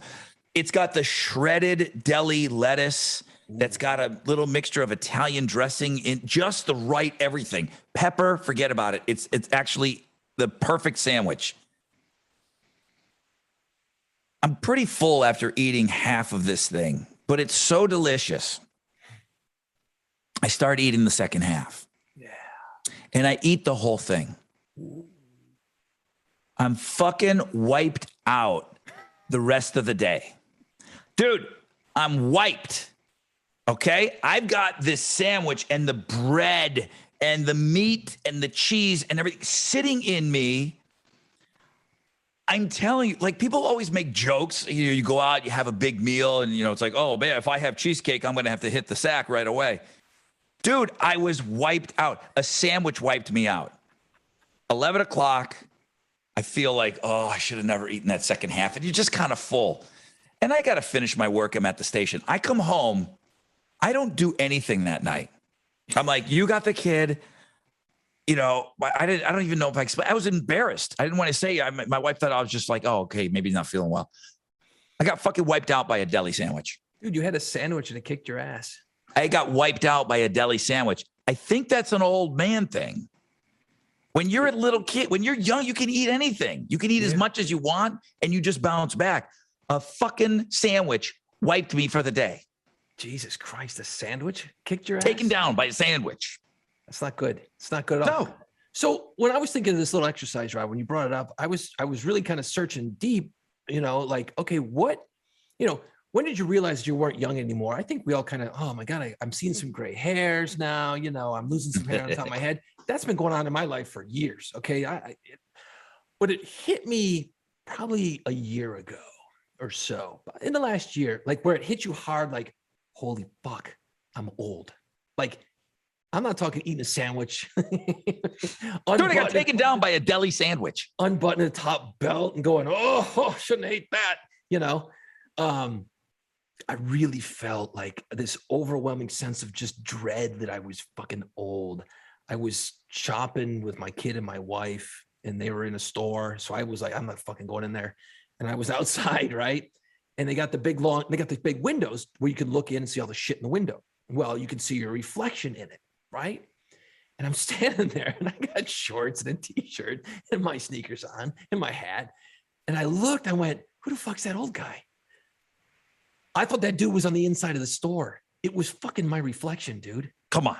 I saw a dude in the mirror, basically a mirror in the reflection of the window. And I went, oh, it's me. Holy shit. I look old. I look like shit. Oh my God. What the fuck? No, it's just because of the way I was dressed. I just looked like an old man. I was dressed like an old man. I was kind of hunched. You have New Balance on? Did you have like shorts and New Balance and socks? I mean, I wasn't like put together for going out. You know, I just looked at it and I just felt this awful pit in my chest. Like, I'm fucking old, man. Holy shit. And then I really catch myself, you know, the old, if you get down on the ground to play with your kid or you pick up a tool or whatever, you drop something on the ground and you do the old man, when you get up, you got to go, oh, yeah. You don't want to be groaning. You don't want to be groaning every time you get up. That's not good. I fight that so hard to not make old man noises. Like, I get it. I'm going to be old. I already am kind of old, but I look at myself as healthy. I don't do things that old people do. You know, I'm not sitting around eating big ass deli sandwiches and wiping my shit out for the, too soon. I was out. But you get the idea, man. I still run, I skateboard, I paddleboard. I'm active, you know, and I'm going to fight the physical as long as I can, man. I'm going to keep rocking. I don't give a shit. I don't want to sit down and talk about being old because if you don't have young kids, so I just had some friends in town and our buddy Briggs, who, you know, he's been around a lot of young kids, but he doesn't have kids of his own. Right. And he's on the floor and he's a bigger dude. He's on the floor and he's playing with my kid and they're really going at it. And then the kid just kind of picks up and runs away. My kid. And he gets up off the floor and he goes, Jesus Christ, kid's a lot of work, right? I go, yeah. I asked him, I said, when was the last time you were on the floor? Think about this, okay? Yeah. I go, when's the last time you were on the floor? Because he's on his knees, laying on his belly. They were just kind of shooting things back and forth on the floor, whatever, and they're just playing. He goes, man, it's been a while. I said, dude, I'm on the floor, crawling around, rolling around every single day. I don't remember the last time I wasn't on the floor. Most of my kids' activities, and listen, I made the choice to have a kid later in life, and this isn't me complaining at all. This is an actual really good thing. But my buddy who's the same age, he's like, I don't remember the last time I was on the floor. You know? Yeah, he's Cinderella. You're scrubbing, you know, on your hands and knees. He doesn't remember the last time he's on the floor. I go, I don't remember the last time I wasn't on the floor. Every activity with my kid is down on the floor. Let's do it over here. Let's do this puzzle. Let's do this. Let's do this. Wants to be on the floor doing it for some reason. That's just her jam. You're doing that every day. You're up and down, up and down, up and down. It's just one of those things that I don't ever complain about it because I'm spending time with my kid, but hearing that from him, not knowing when's the last time he's been on the floor, that's one of those things that's going to keep you young, man, for sure, doing that sort of thing. And that's just like you staying active, you going running, doing all of that. You're doing those things. You don't want to stop doing those things. You don't have to run around on the floor. You don't have to crawl around on the floor of your house, but you have to move around though. You don't just be sitting around. No, and I think that's the thing is you get comfortable though. And time goes by, you get comfortable, you get sedentary, you're sitting around, and then that's why everything hurts. I hurt because I keep active, I keep physical, and being older, it's fucking everything is sore all the time. My knees hurt, my hips hurt. And I kind of I've had this conversation with my wife bunches of times because she runs and she's very athletic and active all the time too. I go, really, when you think about it, they always tell you, get exercise, eat right. Okay. So we both do that. We eat right. We exercise, and I'm sore. Every bone in my body hurts all the time, but I feel good from a physical and I've got energy all the time. But it's a good sore. That's a different kind of sore. Right. I mean, when you're back sore from sitting around on the couch all day, that's not this kind of sore that you're talking about. It is different. It still fucking hurts though. I got to be honest. So I'm like, okay, what are the trade-offs here? I could sit around and do shit and probably live to 75 and eat all I want and take pills, or I can exercise my ass off, live till I'm 76 and be sore all the time and not anything fun. What's the trade-off here? What's the balance? I wish someone could give me the answer so that I knew if I was wasting my time running all this shit all the time. You know what I mean? You better hope all that shit you're doing adds more than 1 year onto your life. Fuck, dude, if I don't live till I'm 100, I'm gonna be pissed. You know what I'm saying? I'm gonna be mad. I want to eat that deli sandwich is what I want to fucking do, man. No, you don't. No, you don't. Can't eat like that, man. Cannot eat like that. Any final thoughts tonight on this crazy ass show? I do have a final thought. And I think I'm enjoying this a little more than most people. And I don't have it's not Desperate Housewives, but the housewives of this and, all this catty shit and the Bachelorette and the Bachelor. I don't get into any of that stuff. I don't watch any of it. Of course, I can tell you a few people that are on different shows and stuff. I do know. But I'm enjoying, there's a little bit of a beef right now, and I feel like it's a good time for a rock beef. There's a little beef going on between MGK, Machine Gun Kelly, and Corey Taylor. And I'm kind of loving it. And I started thinking about rock beefs of the past, and that is my Desperate Housewives or Housewives of fill in the blank. Right. When there's rock beef, and the beef has to be between two separate camps. Everybody knows the Oasis brothers hate each other, but they're in the same band. It doesn't count. Okay. Simon hated Garfunkel. That's not what I'm talking about. I'm talking about back in the day. Correct me if I'm wrong. Was there a time that Scott Stapp was going to box Fred Durst? Yeah. Do you remember that at all? Well, because I know there's the story about Scott Stapp and Kid Rock being on a tour bus, and that kind of went weird. Kid Rock was getting a Hummer, or Scott Stapp was, and it got weird. And Fred Durst. Oh, he was in the room. There was that, but there was definitely going to be a boxing match.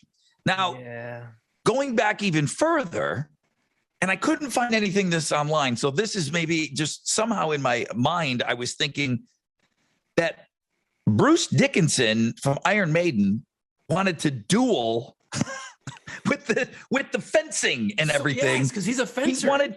He wanted to duel David Lee Roth. That shit is awesome to me. Everybody knows Eddie and Dave fought. Again, same band. I'm talking about band on band, and maybe one of the most famous feuds and fights that never happened was Nirvana and Guns N' Roses, which came from an MTV Video Music Awards, where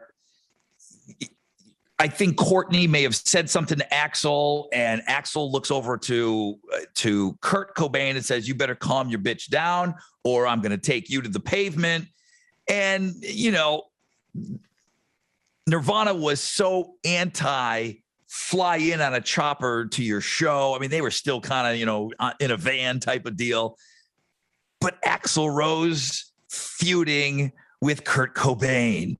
I kind of love that. It's not as great. And I know there's been rap beefs forever. But the rock beefs, I'm kind of loving. There's an MGK, Corey Taylor. He said, she said, these guys are kind of going at it right now. More rock beefs. My final thought is I'm kind of enjoying this fight that's going on right now. And I don't think we're done with it yet. They're still kind of playing out in social media right now. It's what rock needs too, man. You need these kind of things because you see it, all this dumb shit. These other artists, you know, Cardi B and Dua Lipa can go out there and wear nothing, and boom, they get 100 billion likes on Instagram. Dua Lipa. I don't care how you say it. I'm saying it all wrong. God, fuck it. I'm so old. Where's that sandwich? Come on, give me a bite next time. Come on. Two old guys talking about this shit. Either way, that's how they get known, right? You know, it adds to their rock stardom. You know, Corey Taylor is, you know, he's great. I love the guy. He's awesome. He's super smart. And Machine Gun Kelly's a badass. He's the new kid on the block. You know what I mean? Like he's out there banging away. He's today's rock star, and I got to fight guys on this. I got to fight guys on this all the time. And I'm like, he's the rock star right now. He's like the guy. He's got the hottest chick on the planet right now. He's the guy. Corey Taylor has got more talent in his pinky finger than MGK has in his whole body. But I'm just, again, this is just my final thought. I like this little rock star feud that's going on right now. I'm loving it. I think it's great. I think it's great for rock. I mean, you know, we just got done talking about 1996, how almost everything had a guitar in it still. You know, there's not a whole lot of guitar left in the world, and MGK, he's slinging a guitar around, you know, and it's cool to hear. It's very cool. I wish we could get more of it, you know, across the line and on the radio, you know. Ginty, any final thoughts? Yeah. Dogs. Let's talk about dogs for a quick second, Rod. I love dogs. I freaking love my dog. I got a husky, white fucking husky, weighs like 75 pounds, huge, sweetest dog in the world. Great dog. Love my dog. I love your dog. Your dog's awesome. Yeah, I like dogs. But you know who I don't like? Dog owners. Let me tell you why. Uh-oh. If a dog fucks up, it's not the dog's fault, right? It's the owner's fault because the owner doesn't know how to control their dog. Let me break it down for you. Specifically, let me talk about people, and you got your own dog. Everyone likes their own Dude, just dog. tell us what happened. This isn't some scenario. No, just tell us what happened that flew you off the handle here. I got to break it down. Anyone who's got one of those purse dogs, the little chihuahuas, the little poodles and all that shit, they let it sit on their lap when they're driving a car. Fuck them. I've been hit before. I've been rear-ended by a chick that had a dog in her car in Metairie, Louisiana. I'm like, I told her, maybe you didn't have that dumb dog in your lap. Oh, okay. Dude, I've been on the bad side of this one. First of all, why is a dog on your lap when you're driving a car? Your job is to drive the car, not pet your fucking stupid, tiny, useless dog. Let me explain why. You have to, because the dog has anxiety. The dog has separation issues. No, it doesn't. And the dog has to be right on my lap. No, it doesn't. No, it doesn't. That's what they're going to tell you. That's the humans. That's the humans' problem. It ain't the fucking dog's problem. It's a dog. Okay, I love dogs, but this is stupid. Let me explain why this is a bad idea. Literally, there's a lady making a left-hand turn at a four-way stop, coming towards me. You know, I'm going to turn right in front of me. You know, she's making a left. And she can't see over the fucking dog. She almost hits the front of my car. She's trying to look around the dog because it's up and she's little and she can't see past the fucking dog, but she just keeps driving. And I'm like, this is going to end up on the podcast today because it pissed me off so much. Let me explain to the people who've got these little lap dogs that sit on their laps. If you hit somebody, if you rear end someone, let me explain exactly what is going to happen to your dog. Your airbag is going to go off. It's going to crush your dog, and there's going to be dog blood all over your own chest from your own little anxiety-ridden dog. It's going to look like a smash bug on a windshield on your own chest from the crushing blow from that airbag. So, just a tip, put that thing in the back seat. I'm done.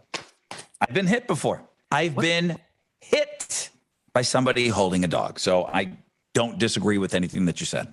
I love dogs, but they got their place. Anxiety-ridden dog. You know what? I have to hold them. He has separation issues. No, you don't. No, you don't. And you know what? If we get an email, I will be glad. I will be fucking glad to answer it. And you know what I'm going to tell them? The same thing I just said. I will not waver from this. It doesn't belong on your lap when you're driving. You sit in the passenger seat. Okay, I'm cool. It's all good. You're driving a car. You're going to kill somebody and your dog. That's all I got. I can't take anymore. All right, dude. Episode 24. Do we got to do something special for 25? Like, what are the big numbers here? I don't know. 25? Is that a big deal, or come and see me when we do 100? Is that what it is? I think we punch it out to 50 maybe, because we just did, I don't know. What are we going to do next week? 20. Hey, we've been doing this for fucking 25 episodes. Yay. 25 weeks. Well, I guess we skipped a couple of weeks, but yeah, 25. I mean, listen, 24 in the can. Thank you guys so much for checking this out. I really appreciate it. Yeah, it's awesome, man. And make sure you follow us on social. And you really want to watch this on YouTube to see our stupid facial expressions when we get all fired up, because it is kind of fun to see that. And then, hit that subscribe button. You know what? I don't care if you ever watch one YouTube episode. I really don't give a shit. It's cool. Do me a favor. Go hit that subscribe button right now.